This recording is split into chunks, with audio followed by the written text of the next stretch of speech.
Hello दोस्तों, welcome to our channel Saurabh Singh study point. आज के लेक्चर में कंप्लीट करेंगे फिजिक्स के क्लास 12 के फिजिक्स चैप्टर सेकेंड, जिसका नाम है वैद्युत फ्लक्स तथा गॉस की प्रमेय के एक आवेशित गोली कोश के कारण वैद्युत क्षेत्र की तीव्रता का डेरिवेशन कंप्लीट करेंगे। तो आवेशित गोली कोश के कारण वैद्युत क्षेत्र की तीव्रता तीन स्थितियों में प्राप्त होती है। पहली, बाह्य बिंदु पर, बाह्य बिंदु पर, और दूसरा पृष्ठ पर, और तीसरी स्थिति है जो क्या है, अंतः बिंदु पर।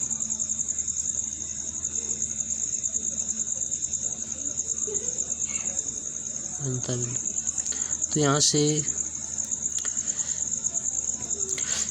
सीरियल से कंप्लीट करेंगे। तो सबसे पहले देखिए बाह्य बिंदु पर निकालते हैं। सबसे पहले नंबर पे बाह्य बिंदु पर कहाँ पे ज्ञात करना है? बाह्य बिंदु पर आवेशित गोली कोश के कारण बाह्य बिंदु पर वैद्युत क्षेत्र की तीव्रता ज्ञात करना है। उसके लिए फार्मूला फाइंड करना है। तो यहाँ से समझेंगे। सबसे पहले एक आवेशित गोली कोश बना लेते हैं।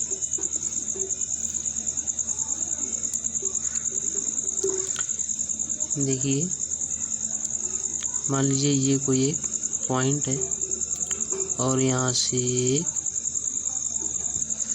आवेशित गोली कोश है जिसका केंद्र O है और इसकी त्रिज्या स्मॉल r है।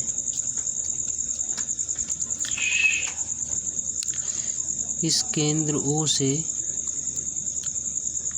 इस गोली कोश के बाहर एक बिंदु क्या है?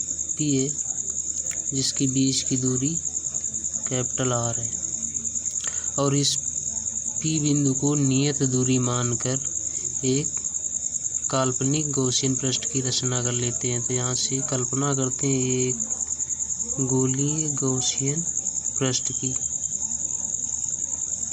जिसकी इस वाले P तक की दूरी कैपिटल R है और यहाँ से इसकी जो अंदर की थी यहाँ तक की दूरी स्मॉल r है और ये केंद्र इसका O है। और ये प्लस क्यू आवेश से एक समान रूप से बोल सकते हैं, एक समान रूप से प्लस क्यू आवेश वितरित। इस पृष्ठ के चारों ओर लघु अवयव क्षेत्रफल dA। मान लीजिए यहाँ से लघु अवयव क्षेत्र क्या है? dA है। और यहाँ से क्षेत्रफल वेक्टर मतलब dA वेक्टर और वैद्युत क्षेत्र की तीव्रता मतलब E वेक्टर एक दूसरे के समांतर है। तो यहाँ से थीटा इक्वल टू कितना निकल जाएगा? 0। सबसे पहले बात किसकी कर रहे हैं? बाह्य बिंदु की। नंबर 1 मतलब बाह्य बिंदु पर, बाह्य बिंदु पर बाह्य बिंदु यहाँ से देखिए P और इसको मान लेते हैं इस वाले पॉइंट को P डैश। तो यहाँ से जो बाह्य बिंदु की दूरी है वो कितनी दी गई? Capital R। तो आगे देखिए ये तो बात हो गई इसके डायग्राम की। अब देखते हैं आगे स्टेटमेंट कैसे अरेंज करें। यहाँ से लिखेंगे माना कि कोई आवेशित गोली कोश जिसका केंद्र O है, केंद्र क्या है? O है और त्रिज्या क्या है? स्मॉल r, त्रिज्या स्मॉल r है। इस केंद्र O से कैपिटल R दूरी पर एक बिंदु P है। यहाँ से देखिए कैपिटल R दूरी पर एक बिंदु P है। इस दूरी P को नियत मानकर, इस दूरी P को इस केंद्र वाली जो इस कैपिटल R दूरी इसको नियत मानकर एक काल्पनिक गॉसियन पृष्ठ की रचना कर लेते हैं। काल्पनिक गॉसियन पृष्ठ की रचना करते हैं। यदि इस पृष्ठ के चारों ओर लघु अवयव क्षेत्रफल dA है तो वैद्युत क्षेत्र की तीव्रता ई वेक्टर तथा क्षेत्रफल वेक्टर डी ए वेक्टर परस्पर समांतर है। तो यहाँ से यदि होगा इसका स्टेटमेंट देखते हैं।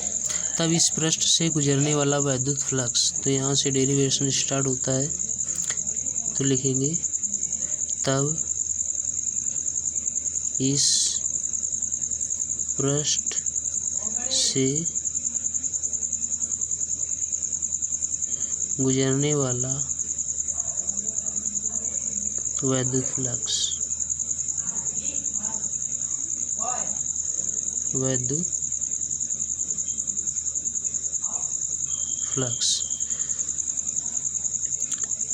तब इस पृष्ठ से गुजरने वाला वैद्युत फ्लक्स क्या होगा, d phi E is equal to E vector dot d A vector. तो यहाँ से लिखेंगे d phi E is equal to E d A cos theta. Cos theta यहाँ से निकला था, थीटा इज इक्वल टू कितना निकला था, 0, चूँकि वैद्युत क्षेत्र की तीव्रता ई वेक्टर और क्षेत्रफल वेक्टर डी ए वेक्टर परस्पर कैसे थे, समांतर थे। तो यहाँ से कॉस थीटा की जगह 0 पुट करेंगे तो कॉस 0 की वैल्यू 1 हो जाएगी। तो यहाँ से निकल गएगा ई डी ए, क्या निकल के आएगा, d phi E is equal to E d A. अब यहाँ से इसका करेंगे दोनों बच्चों का समाकलन। तो यहाँ से लिखेंगे इंटीग्रेशन ऑन बोथ साइड। तो यहाँ से लगाएंगे integration d phi E is equal to E, तो ऐसे ही बना रहेगा, और समाकलन डी ए का होगा, क्षेत्रफल का। तो यहाँ से इसका समाकलन ओपन करेंगे तो यहाँ से निकल के आएगा phi E is equal to E, और यहाँ से इसका समाकलन ओपन होगा तो यहाँ से निकल के आएगा ए। अब देखिए एरिया किसका है, सर्किल का। तो सर्किल का एरिया होता कितना है, यहाँ से लिखेंगे चूँकि वृत्त का क्षेत्रफल,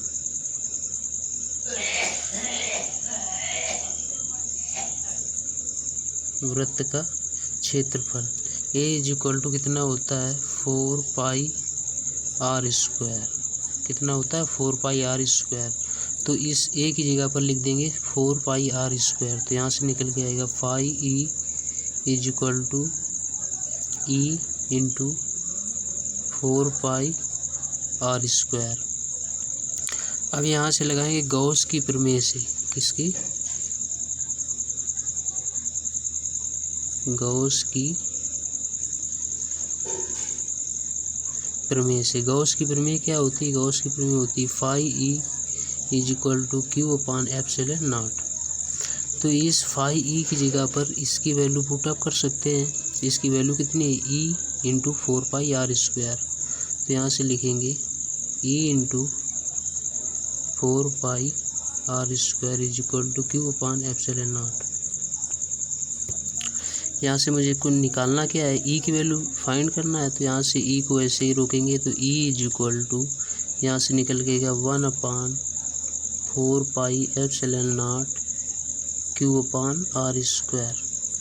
तो ये फार्मूला प्रूव होके आया है बा बिंदु के लिए, मतलब बाहरी बिंदु के लिए। अब किसके लिए बात करेंगे, पृष्ठ के लिए। दूसरी हेडिंग क्या थी, पृष्ठ पर। तो यहाँ से सबसे पहले थी, अब बात करेंगे पृष्ठ पर।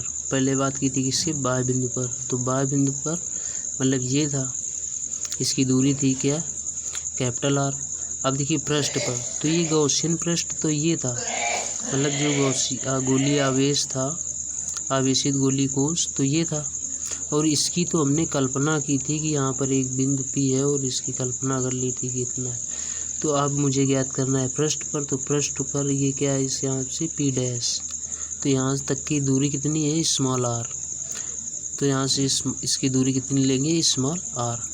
तो आइए देखते हैं, और बाकी फिगर और स्टेटमेंट दोनों सेम रहेगा, देख लीजिएगा। और कॉपी पेन लेके बैठिएगा, नोट करते रहिएगा, साथ साथ रिवीजन करते रहिएगा। और वीडियो पसंद आए तो गाइस लाइक कीजिएगा। चैनल अभी तक ना सब्सक्राइब किया हो तो चैनल को सब्सक्राइब कर लें। अब यहाँ से लिखेंगे तब बिंदु P डैश से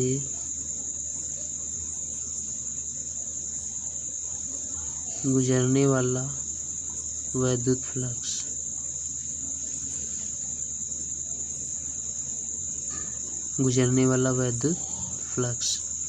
तो यहाँ से लिखेंगे d phi E is equal to E vector dot d A vector. तो यहाँ से फिर लिखेंगे d phi E is equal to E d A cos theta, E d A cos theta. चूँकि थीटा इज इक्वल टू 0 तो यहाँ से निकल के आएगा d phi E is equal to E d A. अब यहाँ से दोनों पक्षों का समाकलन करेंगे। तो यहाँ से लिखेंगे इंटीग्रेशन ऑन बोथ साइड। तो यहाँ से integration d phi E is equal to E तो ऐसे ही बना रहेगा और समाकलन होगा क्षेत्रफल मतलब डी ए का।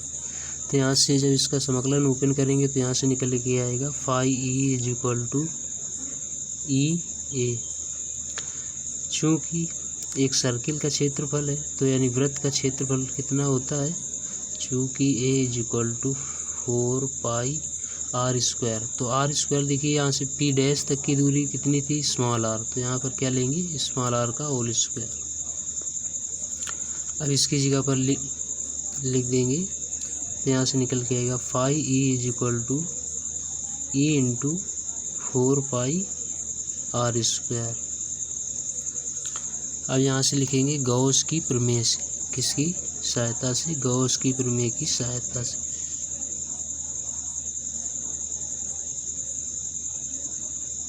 गॉस की प्रमेय से, गॉस की प्रमेय क्या होती है, phi E is equal to Q upon epsilon naught, Q upon epsilon naught. तो इस फाई ई की जगह पर इस फाई ई की वैल्यू पुट अप कर देंगे तो इसकी वैल्यू कितनी है, E into 4 pi small r square. तो इसकी जगह पर ये वैल्यू रख देंगे। फाई ई की जगह पर जब वैल्यू रखेंगे तो यहाँ से निकलेगा E into 4 pi small r square is equal to Q upon epsilon naught. यहाँ से मुझे ई की वैल्यू फाइंड करना है। तो यहाँ से ई इज इक्वल टू निकल के आएगा 1/4 pi epsilon naught Q upon small r square. और यही होगा पृष्ठ पर आवेशित गोली कोश के कारण पृष्ठ पर वैद्युत क्षेत्र की तीव्रता के लिए फार्मूला ये होगा E is equal to 1/4 pi epsilon naught Q upon small r square. इसका मात्रक क्या होगा, न्यूटन पर कूलम। और नंबर तीसरी जो कंडीशन थी, तीसरी क्या थी, अंता बिंदु पर, अंता बिंदु पर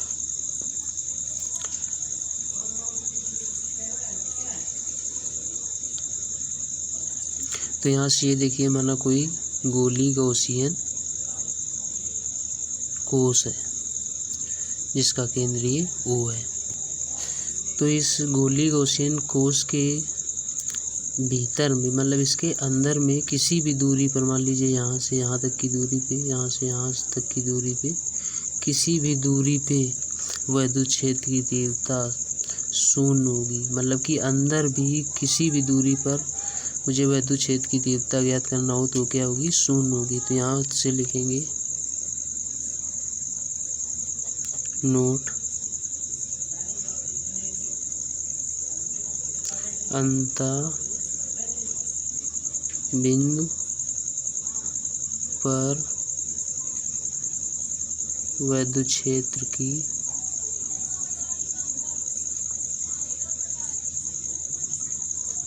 तीव्रता क्या होती है, शून्य होती है।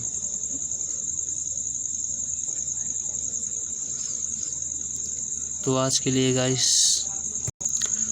तो दोस्तों आज का लेक्चर यहीं से समाप्त करते हैं। मिलते हैं नेक्स्ट लेक्चर में, तब तक के लिए जय हिंद।